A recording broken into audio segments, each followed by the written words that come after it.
नमस्कार दोस्तों। भगवान विष्णु और मां लक्ष्मी क्षीर सागर में शेषनाग की शैया पर बैठे हुए थे। तब माता लक्ष्मी के मन में जिज्ञासा हुई और उन्होंने भगवान श्री विष्णु से प्रश्न किया, हे प्रभु, किस कारण से एक स्त्री समय से पहले विधवा होती है? ऐसा वह कौन सा पाप है जो एक पतिव्रता नारी को भी विधवा बना डालता है? क्या स्त्री के विधवा होने के संकेत पहले से मिलते हैं? तथा स्त्री का वह कौन सा अंग है जिससे यह पता चलता है कि स्त्री विधवा होगी या नहीं? इस प्रकार से प्रश्न पूछने पर भगवान विष्णु कहते हैं, हे प्रिय, तुमने उचित ही प्रश्न किया है। यह सत्य है कि कुछ स्त्रियों के भाग्य में जल्दी विधवा होना लिखा हुआ होता है, चाहे वह पतिव्रता ही क्यों न हो, किंतु एक पाप के कारण स्त्री विधवा बनती है और स्त्री के शरीर का एक अंग उसके विधवा होने का संकेत भी देता है। भगवान विष्णु कहते हैं, हे देवी, तुम्हें इस परम गोपनीय सत्य को बताने से पहले मैं तुम्हें एक कथा सुनाता हूं। इस कथा में तुम्हें तुम्हारे सभी प्रश्नों के उत्तर मिल जाएंगे, इसीलिए तुम इस कथा को ध्यान से सुनना। दोस्तों, भगवान विष्णु ने माता लक्ष्मी को एक अत्यंत सुंदर कथा सुनाई है। इस कथा के माध्यम से भगवान ने समस्त मानव जाति के कल्याण के लिए कई महत्वपूर्ण उपदेश दिए हैं, इसीलिए आप इस कथा को पूरा जरूर सुने। दोस्तों, एक समय की बात है, मध्य देश में एक अत्यंत धनवान सेठ रहा करता था। उसका एक पुत्र और 3 पुत्रियां थीं। उसकी तीनों पुत्रियों का विवाह अच्छे और धनवान घराने में हो गया था, किंतु सेठ की एक पुत्री को दुर्भाग्य का सामना करना पड़ा। उसकी एक पुत्री विवाह के कुछ ही वर्षों के बाद विधवा हो गई। उस विधवा स्त्री का नाम था सुकन्या। सुकन्या अत्यंत सुंदर, गुणवान और पतिव्रता नारी थी, किंतु उसके भाग्य में जो अशुभ लिखा हुआ था वही उसके साथ घटित हो गया।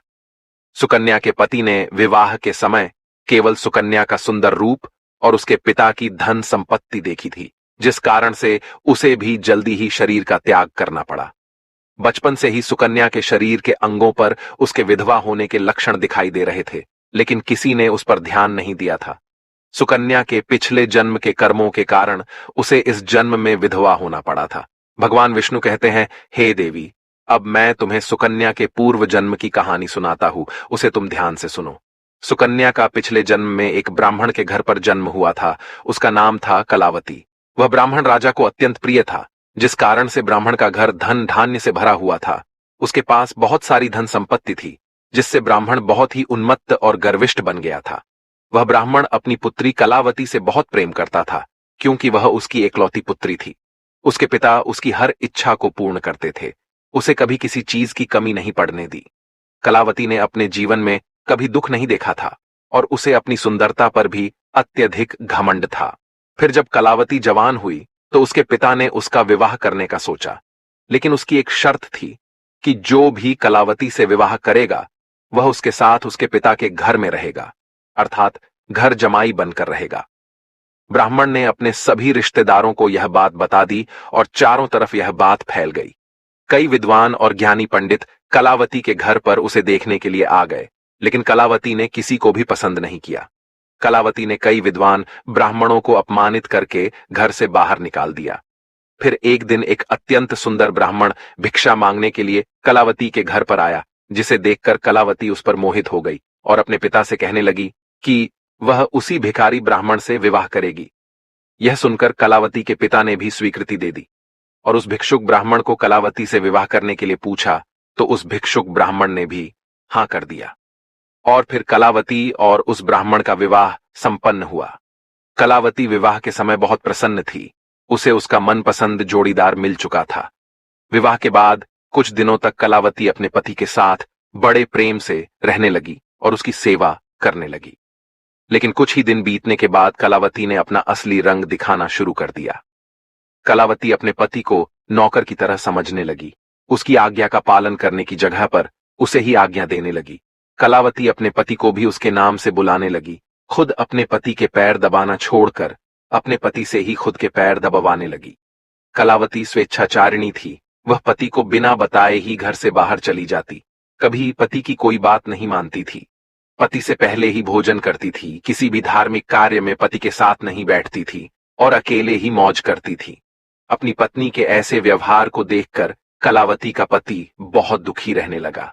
उसने कलावती को बहुत समझाने की कोशिश की, लेकिन वह कभी नहीं मानी। कलावती अपनी ही मनमानी करती रहती थी। कलावती की माता ने भी उसे समझाने का प्रयास किया कि स्त्री को अपने पति के साथ ऐसा व्यवहार नहीं करना चाहिए, लेकिन कलावती अपनी मां की बात कभी नहीं मानती थी और वह जानबूझकर अपने पति को अपमानित करती रहती थी। दिन रात पति की बुराई करना, उसे अपशब्द कहना, उसे नाम लेकर बुलाना आदि प्रकार के निंदित कार्य वह रोज करती थी। कलावती का पति भी उससे बहुत परेशान हो गया था। फिर एक दिन उसने बहुत विचार किया और कलावती को छोड़कर जाने का निश्चय किया। कलावती का पति बिना किसी को बताए ही अपने घर को छोड़कर चला गया।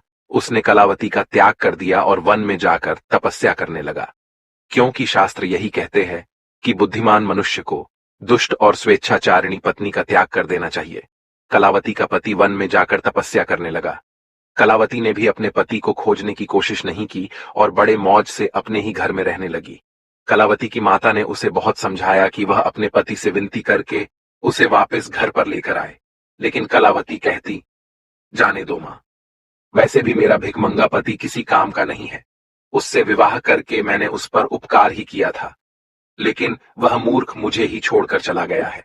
ऐसे मूर्ख पति के साथ रहने से अच्छा है मैं अकेली ही रह लूं। मैं इतनी सुंदर हूं कि कोई भी पुरुष मुझसे विवाह कर लेगा।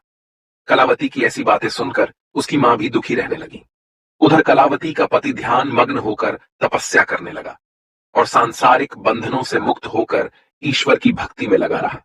फिर कुछ दिनों बाद कलावती के पिता के साथ अशुभ घटना घटी। उसे राजमहल में चोरी करते हुए सिपाही ने पकड़ लिया और राजा को इसकी खबर दी। राजा उस पर बहुत क्रोधित हुए और उसका सारा धन संपत्ति छीनकर उसे कारागृह में डाल दिया। सब कुछ छीन जाने के कारण कलावती बहुत गरीब हो गई। उसकी मां और कलावती अब दूसरों के घर पर काम करने के लिए जाने लगे। कलावती के पिता तो कारागृह में बंद थे, तो उसे और उसकी मां को सारा काम करना पड़ रहा था। तब कलावती को अकेलापन सताने लगा।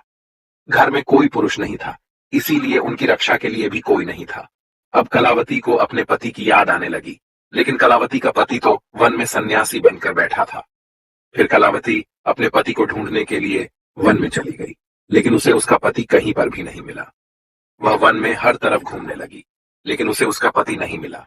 फिर वह एक जगह पर विश्राम करने बैठी तो अचानक उस स्थान पर एक शेर आ गया और उसने कलावती पर हमला कर दिया और उसी क्षण कलावती के प्राण चले गए।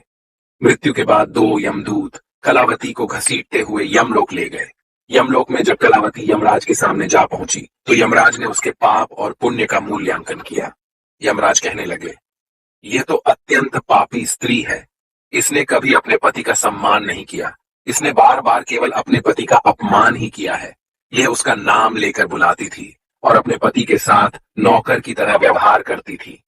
ऐसी दुष्ट स्त्री को तो नरक में भेजना चाहिए। फिर कलावती नरक में चली गई।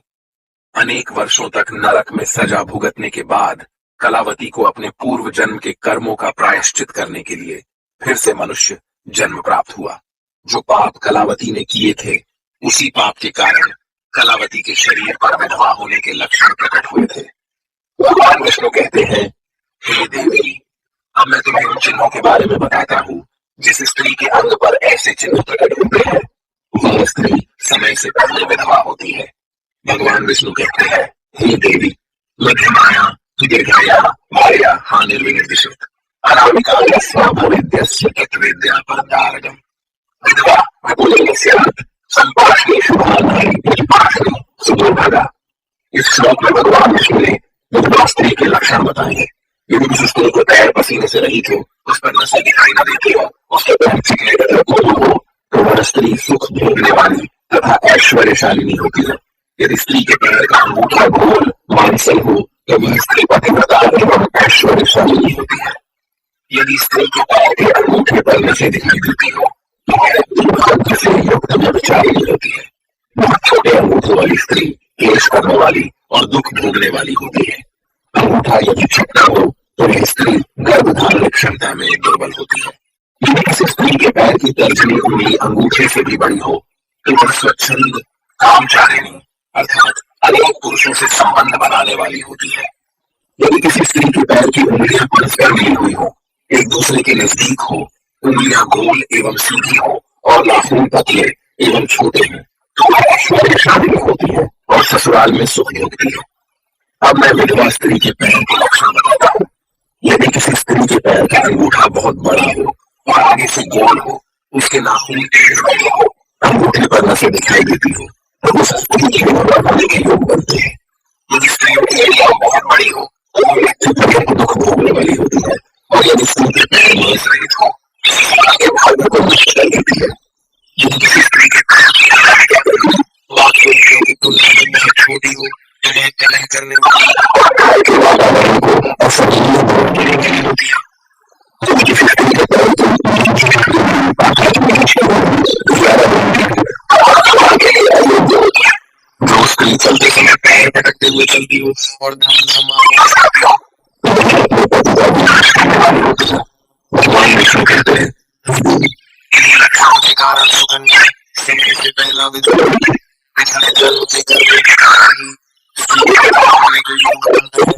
जिसके लिए अपने पति का अपमान करती है, उसका नाम लेकर बोलती है, यदि किसी बेटी को ऐसे पहले ही पूजन करती है तो उसने नीचे की सबसे पहले एक पतिव्रता स्त्री की ग्रहण नहीं करती, उसे आराम लेकर नहीं देती और सदा एक रास्ता लेकर स्त्री के अनुसार चलती है।